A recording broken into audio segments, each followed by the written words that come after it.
వంటలకు ఇంతకంటే స్వచ్ఛమైన గానుగ నూనె మరెక్కడా దొరకదు. SRV naturals. ఆర్డర్స్ కై స్క్రీన్ పై నెంబర్ కి కాల్ చేయండి.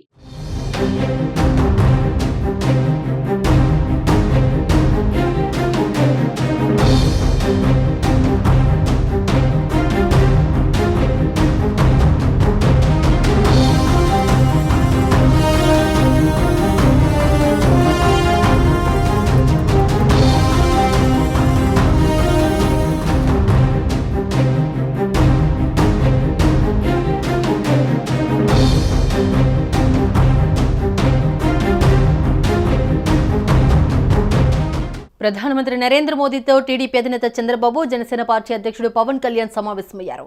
వారణాసిలో మోదీ నామినేషన్ కార్యక్రమంలో చంద్రబాబు, పవన్ కళ్యాణ్ పాల్గొన్నారు. అనంతరం జరిగిన సమావేశంలో మోదీతో సమావేశమై చర్చించారు. ఏపీలో పోలింగ్ తాజా పరిస్థితులపై మోదీతో చర్చించినట్లు తెలుస్తోంది. ప్రధానమంత్రి నరేంద్ర మోదీ వారణాసి నుంచి నామినేషన్ దాఖలు చేసిన అనంతరం ఎన్డీఏ భాగస్వామ్య నేతలతో కలెక్టరేట్ కార్యాలయం వెలుపల సమావేశమయ్యారు. ఎన్డీఏ కూటమి నేతలు తమ సంఘీభావాన్ని చాటుతూ మోదీ నాయకత్వంలో పనిచేయడం పట్ల హర్షం ప్రకటించారు.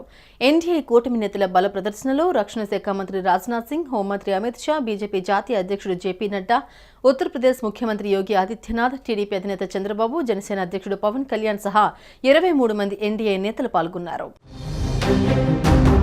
ప్రధాని మోదీని చంద్రబాబు, పవన్ సన్మానించారు. ఎన్డీఏ భాగస్వామి కావడం తన అదృష్టంగా భావిస్తున్నట్టు జనసేన పార్టీ చీఫ్ పవన్ కళ్యాణ్ అన్నారు.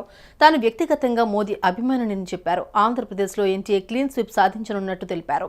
ఇక ఈ ఎన్నికల్లో ఎన్డీఏ 400 లోక్సభ సీట్లు సాధించబోతోందని, ఆంధ్రప్రదేశ్లో కూటమి క్లీన్ స్వీప్ చేస్తుందని ధీమా వ్యక్తం చేశారు చంద్రబాబు. 2047కు వికసిత్ భారత్ లక్ష్యంగా మోదీ పనిచేస్తున్నారని చెప్పారు. ప్రపంచంలోనే మన దేశం కీలక పాత్ర పోషించనుందన్నారు.